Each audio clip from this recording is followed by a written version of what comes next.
Bismillahirrahmanirrahim. Assalamualaikum warahmatullahi wabarakatuh. Baik, di sini kami dari kelompok 7 yang ingin mempresentasikan mengenai makrot-makrot huruf. Dan anggota kami terdiri dari saya, Bagus Sajiwa, dan ada rekan saya, Mas Fakhrul Roji. Baik, langsung saja ke bab yang pertama mengenai pengertian makrot-makrot huruf. Di sini kami dalam pengertian makrot huruf ini, di sini kami mengambil dua dimensi bahasa ya. Yang pertama itu ada bahasa Arab dan yang kedua itu ada bahasa Indonesia. Bahasa Arabnya tersendiri, makarijul huruf itu berasal dari kata khoroja. Berasal dari kata khoroja yang artinya itu adalah keluar ya. Kemudian dijadikan isi makan menjadi makhroj yang artinya itu adalah tempat keluar. Dan bentuk jamak dari kata makhroj ya, bentuk jamak dari kata makhroj adalah makorijul huruf yang artinya adalah tempat-tempat keluar huruf. Jadi makorijul huruf adalah tempat-tempat keluar huruf seperti itu. Dan yang selanjutnya ke dimensi bahasa Indonesianya, makorijul huruf adalah tempat keluarnya huruf hijaiyah atau letak pengucapan huruf hijaiyah. Pengertian di atas memiliki pengertian yang sama dengan definisi sebelumnya, di mana makorijul huruf adalah tempat keluarnya huruf hijaiyah pada waktu huruf-huruf tersebut dibunyikan. Selanjutnya ke istilah. Menurut istilah, makroj adalah tempat keluarnya huruf yang merupakan tempat berhenti suara dari sebuah lafadz ketika lafadz tersebut diucapkan untuk membedakan huruf yang satu dengan huruf lainnya. Menurut Al-Hamhawi, makorijul huruf berasal dari kata makrot dan al-huruf. Makorijul adalah bentuk jamak dari kata makrot yang artinya keluar. Sedangkan huruf bentuk jamaknya adalah harf ya. Sehingga makorijul huruf secara bahasa yaitu tempat keluarnya huruf. Sedangkan menurut Al-Marsafi, makorijul huruf adalah lantunan suara yang keluar berdasarkan makrot yang ditetapkan ataupun yang diperkirakan. Makrot yang ditetapkan di sini dalam arti bagian yang telah ditetapkan atau dilafatkan pada tenggorokan, lidah, kedua bibir ataupun dari hidung. Dapat disimpulkan makrot adalah nama tempat yang pada huruf dibentuk atau tempat keluar huruf hijaiyah dengan karakteristik tersendiri pada setiap hurufnya. Jadi semisal contohnya ketika kita itu ingin mengetahui tempat keluarnya huruf hijaiyah ya, contohnya yaitu huruf ba. Jadi apabila kita itu ingin mengetahui tempat keluarnya huruf ba, tambahkan huruf alif ya, tambahkan huruf alif yang diberi baris fathah ya, dan huruf ba diberi baris sukun sehingga bacanya itu kan menjadi ab ya, bacanya menjadi ab. Nah, ketika kita itu mengucapkan ab, nah mulut kita itu kan akan terkatup ya. Nah, dari sini kita dapat analisis kan ya, dapat kita analisis. Jadi huruf ba itu termasuk dalam makrot al-syafatain ya, termasuk dalam makrot al-syafatain atau keluar pada kedua bibir seperti itu. Dan selanjutnya ke tujuan mempelajari makorijul huruf. Tujuan utama dari mempelajari makorijul huruf yaitu untuk mengetahui dengan baik tempat-tempat keluarnya huruf ketika diucapkan ataupun dilafatkan. Dengan demikian, seseorang dapat mengucapkannya dengan benar dan baik sehingga tidak mencacati atau merubah makna dalam ayat Al-Quran itu sendiri. Jadi, karena jika terjadi perubahan pada pengucapan huruf, maka dapat merubah makna ya. Jadi, pentingnya mempelajari makorijul huruf seperti itu. Jadi, contohnya ketika kita itu mengucapkan hana, nah, yang artinya itu mudah, tetapi mungkin dari sebagian kita yang belum memahami mengenai makorijul huruf, dia itu membacanya menjadi hana. Nah, yang tadinya itu seharusnya itu artinya mudah, ketika kita itu mengucapkan menjadi hana ya, itu kan akan merubah, yaitu artinya adalah telah sampai waktunya. Nah, jadi jika ha ya. Jadi jika ha dibaca dengan ha, maka terjadi perubahan makna yang sangat cukup jauh ya. Akan terjadi perubahan makna yang cukup jauh. Jadi pentingnya mempelajari makorijul huruf seperti itu. Apalagi kalau kita itu membaca Al-Quran ya, salah dalam makrotnya itu akan, jika dilakukan dengan sengaja, itu akan menimbulkan dosa. Jadi pentingnya mempelajari makorijul huruf seperti itu agar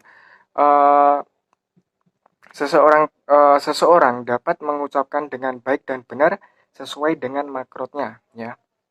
Seperti itu.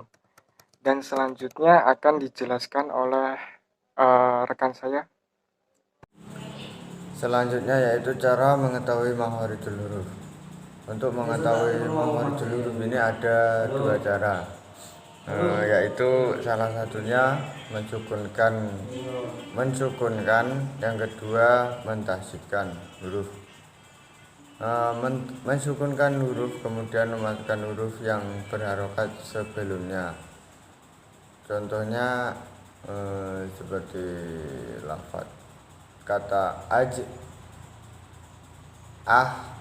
sama Dan untuk yang mentasydidkan huruf, yang kedua yaitu mentasydidkan huruf kemudian memasukkan huruf yang berharokat sebelumnya. Contoh dari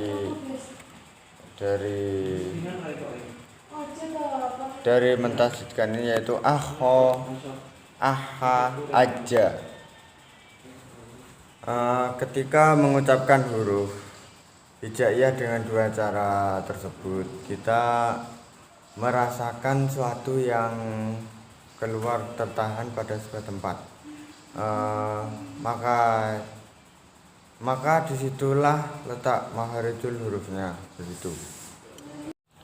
Selanjutnya yaitu pembagian makhorijul huruf.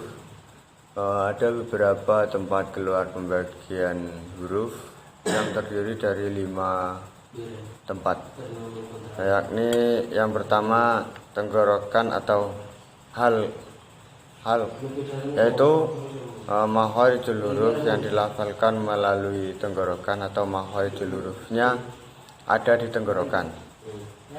Yang kedua yaitu mulut atau famun dalam arti lisan, yaitu makhraj yang dilafalkan melalui lidah atau mulut. Bunyi hijaiyah, huruf hijaiyah dengan tempat keluarnya lidah ada 18, dan dikelompokkan menjadi 10 makhraj, yaitu yang pertama pangkal lidah dan langit-langit mulut bagian belakang, yaitu huruf ko. Yang kedua yaitu pangkal lidah bagian tengah dan langit-langit mulut bagian tengah, yaitu huruf K. Bunyinya keluar dari pangkal lidah, di depan makhrajnya huruf Qaf yang dihimpitkan ke langit-langit bagian mulut bagian tengah. Yang ketiga yaitu tengah-tengah lidah, yaitu huruf Ya, Sha, Ja. Bunyinya keluar dari tengah-tengah lidah serta menepati langit-langit mulut yang tepat di atasnya. Selanjutnya keempat, pangkal tepi lidah, huruf Do. Bunyinya keluar dari tepi lidah, boleh tepi lidah kanan atau kiri, hingga sambung dengan makhrajnya huruf Lam serta menepati geraham. Yang kelima yaitu ujung tepi lidah, yaitu huruf Lam. Bunyinya keluar dari tepi lidah sebelah kiri atau kanan hingga penghabisan ujung lidah serta menepati dengan langit-langit mulut atas. Selanjutnya yaitu yang keenam, itu ujung lidah, huruf nun. Bunyinya keluar dari ujung lidah setelah makrotnya lam. Lebih masuk sedikit ke dasar lidah serta menepati dengan langit-langit mulut atas. Selanjutnya yang ketujuh, ujung lidah tepat huruf ro. Bunyinya keluar dari ujung lidah tepat setelah makrotnya nun dan lebih masuk ke dasar lidah serta menepati dengan langit-langit mulut atas. Selanjutnya yaitu yang ke-8, kulit gusi bagian atas. Hurufnya yaitu da, ta, to. Bunyinya keluar dari ujung lidah serta menepati dengan pangkal gigi seri yang atas. Yang ke-9 yaitu runcing lidah. Hurufnya so, sa, za. Bunyinya keluar dari ujung lidah menepati ujung dua gigi seri yang bawah. Yang terakhir yaitu gusi, yang ke-10. Hurufnya zo, ta, za. Bunyinya keluar ujung lidah serta menepati dengan ujung dua gigi seri yang atas. Selanjutnya yang ketiga yaitu antara dua bibir atau syafatain. Makhraj huruf yang dilafalkan melalui bibir atau makhrajnya itu di bibir gitu. Yang keempat yaitu rongga atau jauf yang berarti kerongkongan.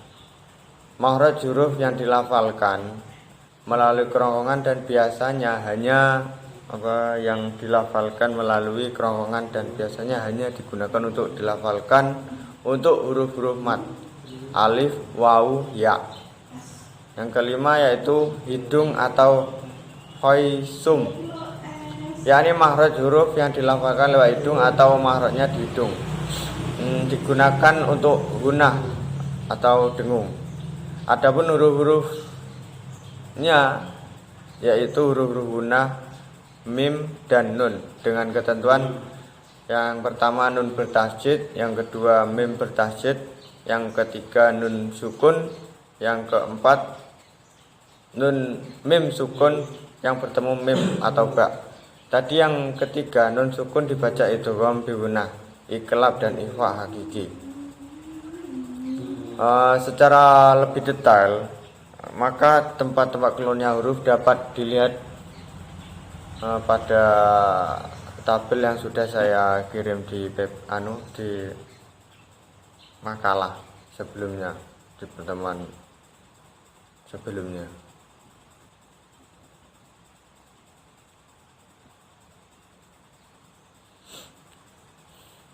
Mungkin itu saja yang dapat kami sampaikan. Apabila dapat kekurangan atau kesalahan, kami mohon maaf dari kelompok 7 yang sebesar-besarnya. Allahumma fi ila aqwamit thoriq.